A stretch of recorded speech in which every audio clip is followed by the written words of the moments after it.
So what we have here is another area. This is now the main area of focus for the authorities here, who are investigating and trying to get the people out. About 50 people are stuck inside this huge pile of wreckage. You can see multiple cranes working in lockstep to get the people out. And earlier we had seen these cranes on the other side of the wreckage. Now they have shifted their focus here, and they are working in conjunction to get the people out. I earlier spoke with some of the experts, and now we have the MP of the nearby area. He will tell us more as to what is happening. Can you tell us your name, please? My name is Supanat Min Chainan.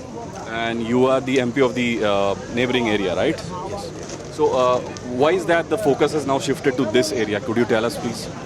Well, this area was a high floor building, so I believe that the majority of the labor who stuck in there are in this part. Okay. So what are your views on this? How long would it take to get the people out? In my view, it probably could be even weeks, to be honest, because you can see that based on the amount of work that they have to do, and they have to be quite careful as well because of the size of the problem that we have here. Earlier, I heard that there was one person that was spotted and he or she was alive. But do you have more people who could have been, who could be rescued and who could be alive right now? Well, based on the information that I received on this morning, there are at least 15 people who have a vital sign. Right. And the majority of the people who is in these ruins could be around 70 to 80 people. So this operation, will it go on overnight or it will stop because it gets dark soon? I believe that it could go on throughout the night, and we also have a big spotlight as well.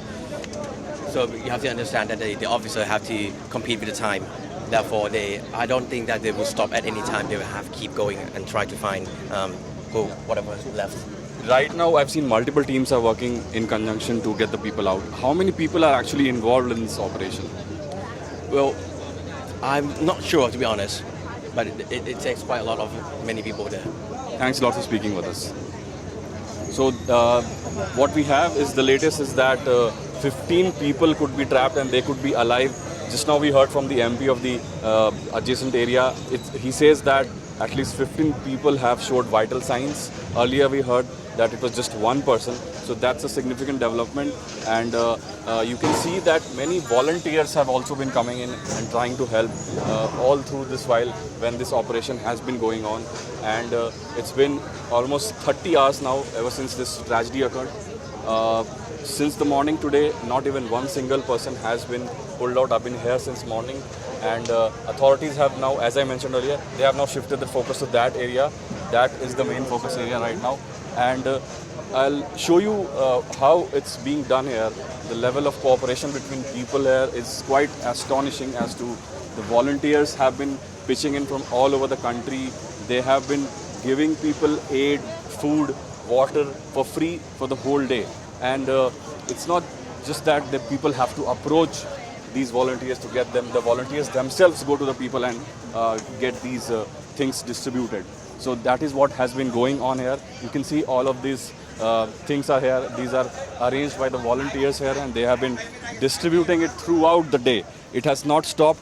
The operation has been going on, and at the same time, this volunteer work has also been going on. So this is the end of the road where this tragedy has occurred, and this is the exact Chatu Chaat Market Road where this tragedy has occurred yesterday. And you can see all these ambulances and volunteers lined up. Media personnel are also here. Some tourists also wander around and they get into this area because this is one of the main areas of Bangkok. It's a hub. It has all kinds of shops, but they're all closed now because it's been cordoned off by the authorities here. We've been giving you the latest pictures. Some US special forces were also involved, and they have been trying to get the people out. They did not comment on the operation itself, but they said that they are here to assist the operations. These are all the volunteers and ambulance personnel here who have been non-stop working round the clock to get the people out. So far, the situation still looks quite grim because not even one person, as I said earlier, has been pulled out. But the operation seems to have shifted its focus to another area of the wreckage. The wreckage is right there, and you can see some cranes that I showed you earlier working in lockstep together. And we have just approached the main entrance of the under construction area that was the site of this major disaster here. Bangkok was mostly untouched by the strong earthquake that hit this area, the Southeast Asia area last day. But this road has seen a lot of tragedy. As I mentioned, 70 to 80 people could be stuck still inside. 15 people have showed some vital signs, so that's a significant update. And we'll get you more as soon as I get them.